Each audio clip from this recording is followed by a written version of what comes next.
যুব সমাজের এখন যে অবস্থা, আপনি সামনে একটা ভয়ঙ্কর বিকলাঙ্গ যুব সমাজ দেখতে পারবেন। মস্তিষ্ক বিকৃত হয়ে গেছে এদের মোবাইল ফোন দিয়ে। মোবাইল ফোন, পর্নোগ্রাফি, মেয়েদের ফিতনা, হারাম অ্যাফেয়ার্স, মাদক, জুয়া, টিকটক, এই করতে করতে এদের মস্তিষ্কর সুস্থতা নষ্ট হয়ে গেছে। আল্লাহর কসম, আল্লাহর কসম করে বলছি, এরা সুস্থ না। একটা চিত্র খুব কমন দেখতে পারবেন, 10টা-20টা ছেলে গোল হয়ে বসে আছে ফোন নিয়ে, সবার মনোযোগ নিচের দিকে। ওয়ার্ল্ডে কি হচ্ছে, আসমানে কি হচ্ছে, জমিনে কি হচ্ছে, কোথায় মুসলিমদের উপর বোম পড়লো, কোনো ফিকিরই নাই ওর। আপনি মনে করেছেন যে এই যুব সমাজ আগামীতে দেশের হাল ধরবে? আমি হলফ করে বলতে পারি কোনোদিন দেশের উপকার করতে পারবে। আপনি নষ্ট করে ফেলছেন যুব সমাজকে, নষ্ট করে ফেলছেন নাকি। এদেরকে সুস্থতার দিকে নিয়ে আসতে হলে ইসলামী শিক্ষার কোনো বিকল্প নাই, নামাজের কোনো বিকল্প নাই। এদেরকে সামাজিক কাজে লাগিয়ে দিতে হবে, সোশ্যাল কাজে, সামাজিক উন্নয়নমূলক কাজে, এই যে মানবতার সেবামূলক কাজে, প্র্যাকটিক্যাল কিছু কাজে। কিছু বানাও, কিছু করো, সায়েন্স নিয়ে ঘাটাঘাটি করো, কিছু প্রযুক্তি উদ্ভাবন করো, তোমরা কিছু করো। দেখেন, আমরা যত কিছু ব্যবহার করি সব কিছু কিন্তু ইহুদি খ্রিস্টানদের। এই যে আমি যে মাইকে কথা বলছি, এই মাইকে ইসলামের বড় বড় কথা বলছি, এই মাইকটাও দেখা যাবে যে মুসলমান তৈরি করে নেয়। তাহলে এটা কি কাম্য ছিল? আর এই বিশ্বের যত শিক্ষার বুনিয়াদ, এই বুনিয়াদী শিক্ষা দিয়েছে মুসলিমরা। বিশ্বাস না করলে খালি আপনি 1200 বছর ইতিহাসটা পড়ে দেখেন। ইবনে সিনার নাম শুনেছেন? চিকিৎসা বিজ্ঞান দাঁড়িয়ে আছে ইবনে সিনার উপরে, নাম শুনেনি? জাবির ইবনে হাইয়ারের নাম শুনেছেন? এই কেমিস্ট্রি না থাকলে আপনি ওষুধ তৈরি করতে পারবেন না। কেমিস্ট্রি না থাকলে কি পারবেন না? মেডিসিন তৈরি করতে পারবেন না। এটা দাঁড়িয়ে আছে কেমিস্ট্রি জাবির ইবনে হাইয়ারের উপরে, যাকে ইউরোপে বলে গ্যাবর, গ্যাবর ইবনে হাইয়ান। এরকম নাম প্রচুর আছে। আপনি এই যে ম্যাথামেটিক্সের কথা বলেন, জ্যোতির্বিদ্যার কথা বলেন, তারপরে প্রাণীবিদ্যার কথা বলেন, এই রক্ত সংবহন যন্ত্রের কথা বলেন, এক একটা সাবজেক্ট ধরে ধরে দেখেন, সবগুলোর গোড়ার মধ্যে আমাদের মুসলিম মনীষীদের অবদান আছে। এমনকি এই যে পুরো বিশ্বের যে দর্শনগুলো চলছে, যত দর্শন, ফিলোসফিক্যাল থট, ফিলোসফিগুলোর গোড়ায় গিয়ে আপনি দেখবেন সব মুসলিম মুসলিম দার্শনিকদের নাম লেখা আছে। আমরা ইমাম গাজালির নাম জানি না, ইবনে রুশদের নাম জানি না। হ্যাঁ, আমরা অনেক কিছু জানি না। আসলে আমরা শেকড় ভুলে গেছি এখন। বিশ্বাস করেন, আমরা এই যে প্রযুক্তি, মোবাইল ফোন, টিকটক, মেয়েদের পিছনে ঘুরতে ঘুরতে, অ্যাফেয়ার, বাইক চালানো, আমরা আমাদের জীবনের লক্ষ্যই ভুলে গেছি। আল্লাহ পাক আমাদের যুব সমাজকে তাদের জীবনের লক্ষ্য বোঝার তৌফিক দান করুন। ভাই, আল্লাহ পাক আপনাকে এমনি এমনি সৃষ্টি করেন নাই, আমাকে এমনি এমনি সৃষ্টি করেন নাই। আল্লাহ পাক চান আমাদের কাছে আমরা যেন তার দ্বীনের জ্ঞান অর্জন করি এবং এই জ্ঞান অনুযায়ী আমল করি। এই আমলটা সমাজে ছড়িয়ে দেই, ইসলামের দাওয়াতের মেহনত ছড়িয়ে দেই, যাতে একটা সময় হলেও যেন আল্লাহর জমিন, আল্লাহর দ্বীন কায়েম হয়। এটা আল্লাহ পাক চান আমাদের কাছে। আল্লাহ পাক আমাদেরকে এই জন্য সৃষ্টি করেন নাই যে একটা মেয়ের জন্য আত্মহত্যা করে ফেলবেন। একটা মোবাইল ফোন একটা মেয়েকে কিনে দিয়েছেন, তার জীবন নষ্ট করে ফেলেছেন। যে বাবারা মেয়েদেরকে ফোন কিনে দিয়েছেন, জীবন নষ্ট করে ফেলেছেন এবং তার মাধ্যমে আরো 10টা ছেলেরও জীবন নষ্ট করেছে। আর সত্যি কথা বলছি, এখন আমরা তো ঢাকা শহরে থাকি, মানে এখানে ছেলেদের চেয়ে মেয়েরা বেশি পথ। হ্যাঁ, খুব ভালো লাগে ওদের। কি ভালো লাগে? একটা ছেলের সাথে বাইকে করে ঘুরবে, টাকা খসাবে, এখানে ওখানে ডেট করবে, এগুলোতে খুব মজা পায়। এগুলোর জন্য কি তাকে সৃষ্টি করা হয়েছে? আপনি বলেন, এই মেয়েদেরকে আপনি যখন ঘরে নিয়ে আসবেন, আমি নারী বিদ্বেষী কথা বলছি না, নারীদেরকে আমরা অনেক অনেক সম্মান করি, অনেক শ্রদ্ধা করি। আর আমাকে জন্ম দিয়েছেন একজন নারী, আমাকে দিনের পথে চলতে আত্মবিশ্বাস যোগায় পিছন থেকে, ঘরের নারী যোগায় কি না? আমার নিজের কন্যা সন্তান আছে, আমরা মেয়ের বাবা। কিন্তু এখন যে টিকটক জেনারেশন মেয়েদেরকে আপনি তৈরি করছেন, ফোন হাতে তুলে দিয়ে ডেটিং করছে, বাইকের পিছনে ছেলের সাথে ঘুরছে, এখানে ওখানে ফ্রি ওপেন সেক্স করছে, কোনোদিন ধর্ষণের শিকার হচ্ছে। এই মেয়েদেরকে ঘরে নিয়ে আসার পরে এদের গর্ভ থেকে কি আপনি ইসমাইলের মতো সন্তান পাবেন? এদের সাথে তোমরাও দেখা যায় যে অনেক সময় প্রেম করতে ভালো লাগে, এই মেয়েদেরকে কেউ বিয়ে করবে না। এ ধরনের নারীদের সাথে মানুষ প্রেম করতে মজা পায়, কেউ সম্মান করে বিয়ে করতে চায় না। করলেও দেখবেন 2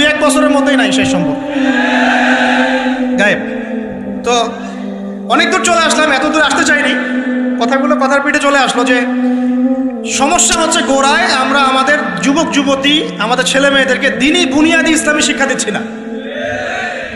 এটা শিক্ষা দেওয়ার দায়িত্ব প্রত্যেক পিতার, প্রত্যেক মাতার। সে মাদ্রাসায় পড়ুক আর জেনারেল লাইনেই পড়ুক, আপনাকে শিক্ষা নিশ্চিত করতে হবে। কিভাবে করবেন এই হেডেক এখন আপনার, আমার আর হেডেক নাই, আমি দিয়ে দিলাম হেডেক আপনাকে। এই হেডেকটা আমার মাথায় ছিল, আপনাকে দিয়ে দিলাম, আপনি চিন্তা করেন কিভাবে করবেন। এখন পারলে অফলাইনে করেন, না হলে অনলাইনে করেন। অনলাইনে আচ্ছা আলোচনা চলে আসছে, একটা কথা বলে দিই, অনলাইনে অনেক রকম কোর্সেস চলছে। তবে আমি নিয়াত করেছি ইনশাআল্লাহ, আমি আরও কয়েকজন ওলামায়ে কেরামদের সাথে পরামর্শ করেছি এবং এখনও করে যাচ্ছি। কমপক্ষে বরেণ্য 8 থেকে 10 জন স্কলার বা আলেমদেরকে নিয়ে অনলাইনে ইনশাআল্লাহ আমরা একটা মাদ্রাসা খুলবো ইনশাআল্লাহ। এটা অফলাইন না, অনলাইন মাদ্রাসা। আমি নাম দিয়েছি তহা জিন্নুরাইন ইসলামিক অনলাইন মাদ্রাসা। আমি দোয়া করি আল্লাহর কাছে, আল্লাহ পাক যেন এই মাদ্রাসাকে কবুল করেন। এর ওসিলা করে আল্লাহ পাক লক্ষ লক্ষ কোটি কোটি যুবককে দিনের জ্ঞান শেখার তৌফিক দান করেন, যুবতীদেরকে দান করেন, আমাদের ছোট ছোট সোনামণিদেরকে দান করেন। যারা অফলাইনে দিন শিখতে পারছে না, আল্লাহ যেন অনলাইনে শেখার তৌফিক দান করেন। তো এখানে বেশ কয়েকটা লেভেলে বেশ কয়েকটা কোর্স লঞ্চ করা হবে ইনশাআল্লাহ। যেমন বাচ্চাদের জন্যে বুনিয়াদি নুরানি কোর্স। আপনার বাচ্চা আছে ছোট, 4 বছর 5 বছর বয়স, ভর্তি করায় দিলেন, নুরানি কোর্স করবে, কোরআন তেলাওয়াত করা শিখবে। এরপরে হিপস, একটা হিপসের কোর্স, আপনি অনলাইনেই হিপস করবেন। যাদের বয়স 10 বছর হয়ে গেছে, 12 বছর 15 বছর, অনলাইন হিপস করবেন। আপনি চলে, আপনার বয়স যদি 30-40 হয় আপনিও করতে পারবেন, আপনার ব্যাচটা আলাদা হবে। এরপরে হচ্ছে আমাদের জেনারেল ভাইদের জন্য, জেনারেল শিক্ষিত তিনি ভাইদের জন্য ইসলামিক ডিপ্লোমা কোর্স। এটা কেমন? এখানে 4-5টা লেভেল থাকবে। লেভেল 1 মনে করেন, এখানে আপনার বুনিয়াদি জিনিস, আপনার আকীদা, আপনার কোরআন তেলাওয়াতের জ্ঞান, আপনার দৈনন্দিন জিকির আজগার, নামাজ, আপনার হাদিসের মধ্যে ফয়জুল কালামের মতো বই, ঠিক আছে, ইসলামের ইতিহাস, তারপরে ফিকহের মধ্যে ফিকহুল মুয়াসসার, এই ধরনের বই। মানে প্রাথমিক বুনিয়াদি যে জ্ঞানটুকু মাদ্রাসা দেওয়া হয়, এটা ইনশাল্লাহ শিখবেন। এটা শেষ করার পরে যাবেন লেভেল 2। লেভেল 2তে গিয়ে আরও হাই ক্লাস কিছু বই পাবেন, ওখানে আরও কিছু সাবজেক্ট অ্যাড হবে, ইসলামিক পরিবার, ইসলামিক অর্থনীতি, ঠিক আছে, ইসলামিক জিওপলিটিক্স, স্ক্যাটোলজি, এরকম কিছু সাবজেক্ট আসবে। এটা দিয়ে আবার কপি করে সবাই বানানো শুরু করে দিয়েন না, আমি তো বলে দিচ্ছি আর কি। আর বানালেও আলহামদুলিল্লাহ কোনো সমস্যা নাই, এটাও দিনের খেদমত হবে ইনশাআল্লাহ। একজনকে দেখে যদি আরও 10 জন শেখে, সমস্যা কোনো সমস্যা। এভাবে লেভেল 3, লেভেল 3তে গিয়ে আপনি মাদ্রাসায় যেগুলো নাহু, হেদায়াতুন নাহু, হেদায়া কুদুরি, এই ধরনের বইগুলো পড়ানো হয়, এগুলো শিখবেন ইনশাআল্লাহ। শেষ লেভেলে গিয়ে আপনি জালালাইনের মতো তাফসীর শিখবেন ইনশাআল্লাহ। মানে একজন মৌলানা সাহেব বলতে বোঝাচ্ছি, আমি তো আপনাকে ফকিহ বা মুফতি বা মুহাদ্দিস এরকম লেভেলের কথা বলছি না। একজন আলেম, একজন জাননেওয়ালা, বুঝওয়ালা মানুষ যতটুকু দিনের জ্ঞান অর্জন করেন ইনশাআল্লাহ, এই জ্ঞানটুকু আপনি লেভেল 1, 2, 3, 4, 5 এভাবে আপনি অর্জন করবেন ইনশাআল্লাহ। এভাবে যদি আমরা পুরো বাংলা ভাষাভাষীদের মধ্যে, পুরো ওয়ার্ল্ড ওয়াইড এটাকে ছড়াতে পারি ইনশাআল্লাহ, আগামী 5 বছরের মধ্যে আমরা আশাবাদী কমপক্ষে 1 লক্ষ মানুষ তো দিন শিখবেন ইনশাআল্লাহ। আল্লাহ পাক আমাদেরকে তৌফিক দান করুন। এবং এগুলো হবে খুব স্বল্প মেয়াদি, 6 মাস, 4 মাস, 6 মাস এরকম কোর্স, যাতে আপনি বিরক্ত না হন। কারণ আমি অভিজ্ঞতা থেকে দেখেছি 1 বছরের কোর্স মানুষ করতে চায় না। দিনী বোনদের জন্য কোর্স থাকবে এবং দিনী বোনদের ক্লাস নেবেন মহিলা টিচাররা ইনশাআল্লাহ। দিনী বোনদের ক্লাস নেবেন মহিলা টিচাররা ইনশাআল্লাহ। যদি কেউ প্যারেন্টিং নিয়ে কোর্স করতে চান, প্যারেন্টিং কোর্স থাকবে, সন্তান প্রতিপালন। যদি কেউ পরিবার নিয়ে কোর্স করতে চান, ফ্যামিলি ডেভেলপমেন্ট কোর্স থাকবে। ইসলামিক ইকোনমিক্স নিয়ে কোর্স করতে চান, ইসলামিক ইকোনমিক্সের কোর্স থাকবে। ইসলামিক ফাইন্যান্স শিখতে চান, সেটা থাকবে ইনশাআল্লাহ। এক একটা ডিপার্টমেন্টে এক একটা কোর্স নিয়ে আমরা এই মাদ্রাসা লঞ্চ করবো ইনশাআল্লাহ। আল্লাহ পাক এটাকে কবুল করুন, আমিন। এবং এর পাশাপাশি এই সিলেবাসগুলো আমি নিয়াত করেছি উন্মুক্ত করে দিব। যে কোনো প্রতিষ্ঠান, দিনী প্রতিষ্ঠান, সেটা হোক ইসলামিক স্কুল বা ইসলামিক কলেজ বা মাদ্রাসা, তারা যদি এই কোর্সগুলো করতে চায়, করাতে চায়, সিলেবাস নিয়ে তারা লঞ্চ করতে চায়, ইনশাআল্লাহ তাদের জন্য উন্মুক্ত করে দেওয়া হবে ইনশাআল্লাহ, যাতে করে সারা দেশের বিভিন্ন জায়গায় কোর্সগুলো ছড়িয়ে পড়ে। আমি জ্ঞানতাত্ত্বিক কথা এই জন্য বললাম বেশি করে, প্রথম ফরজ আপনার উপরে ইকরা বিসমি রাব্বিকাল্লাযী খালাক। আমরা ইয়াংদের মধ্যে একটা সমস্যা দেখছি এখন, ফ্যান্টাসি। ফ্যান্টাসি মানে আগে হয়তো মানে বিপথে ছিল, হেদায়েত পেয়েছে, ইসলামের দিকে এসেছে। এখন অনেক বড় বড় স্বপ্ন, মাশাআল্লাহ, স্বপ্ন দেখা ভালো, বড় বড় স্বপ্ন, বড় বড় ইচ্ছা, অনলাইনে বসে গরম করে ফেলছে একদম, ফেসবুক গরম, ইউটিউব গরম, হ্যাঁ, ব্লগ দিয়ে ভর্তি গরম। কিন্তু বেসিক যে কোরআন তেলাওয়াতটা করা শিখবে সেটা ঠিক নয়। 3 মাস কোরআনটা তেলাওয়াত করা শিখবে একজন আলেমের কাছে? নাই। একটা কোর্স লঞ্চ করে দেন 6 মাস, 6 মাস ক্লাস করবে না, প্রথমে 1 মাস ক্লাস করে পরেরটা নাই, 5 মাস নাই। এইভাবে ভাই দিনের হয়তো সামান্য কিছু খেদমত হতে পারে, সামগ্রিক পরিসরে ইসলাম বিজয়ী হবে না। এক কথায় আমরা যদি এই যুগের আবু বকর, ওমর, উসমান, আলী রাদিয়াল্লাহু আনহুম আজমাইন হতে না পারি, তাহলে এই যুগের সেই ইসলামী খেলাফা বাস্তবায়িত হবে না। এটা হলো মূল কথা। এই পথের প্রথম কাজটাই হচ্ছে দ্বীনি ইলম অর্জন করা। আর ইলম অর্জন করাটা আপনার জন্য কি? নফল, মুস্তাহাব, সুন্নত না ফরজ? এটা কে বলেছেন? রাসূলুল্লাহ সাল্লাল্লাহু আলাইহি ওয়াসাল্লাম বলেছেন, তালাবুল ইলমি ফরিদাতুন আলা কুল্লি মুসলিম। তালাবুল ইলম মানে জ্ঞান অর্জন করা, ফরিদা, ফরজ মানে কি? ফরজ মানে বাধ্যতামূলক। আলা কুল্লি মুসলিম, কুল্লি মানে কি? প্রত্যেক। কুল্লি মানে কি? কুল্লু মানে প্রত্যেক। প্রত্যেক মুসলমানের উপরে, প্রত্যেক মুসলমান যে মুসলমান দাবি করে নিজেকে, কালিমা পড়েছে, তার উপরে জ্ঞান অর্জন করা ফরজ করেছেন আল্লাহ। আপনি কোরআন তেলাওয়াত না শিখে থাকতে পারবেন না, তো এটা আপনার উপর ফরজ করা হয়েছে। নামাজ কি পড়ছেন, কি বলছেন, এটা আপনাকে শিখতে হবে, তো এটা ফরজ করা হয়েছে।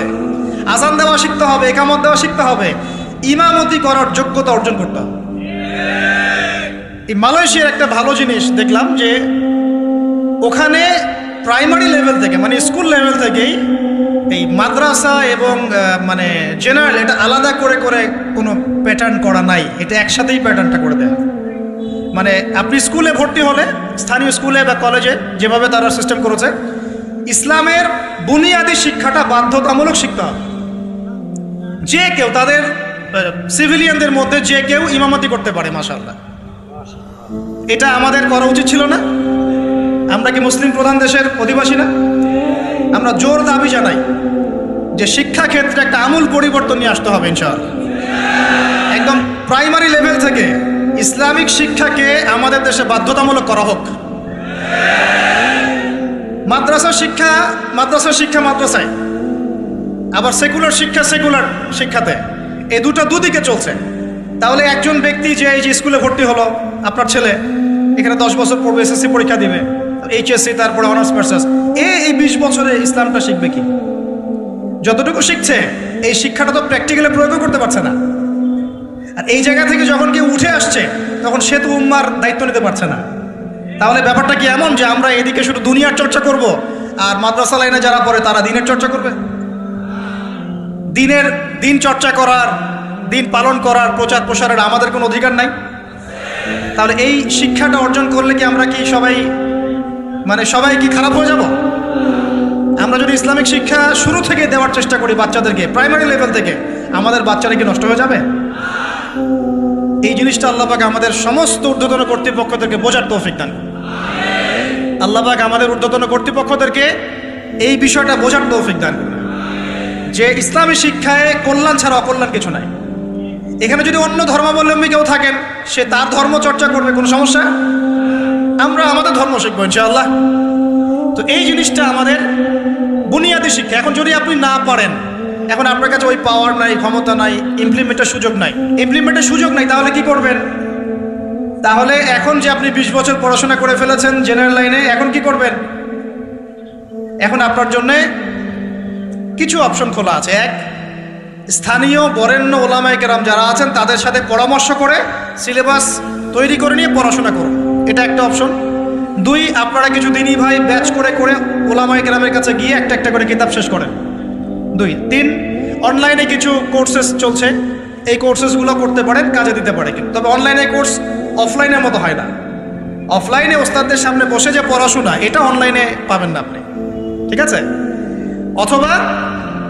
অথবা আপনার যদি সুযোগ থাকে তাহলে প্যাটার্ন চেঞ্জ করে এই প্যাটার্নে যেতে হবে।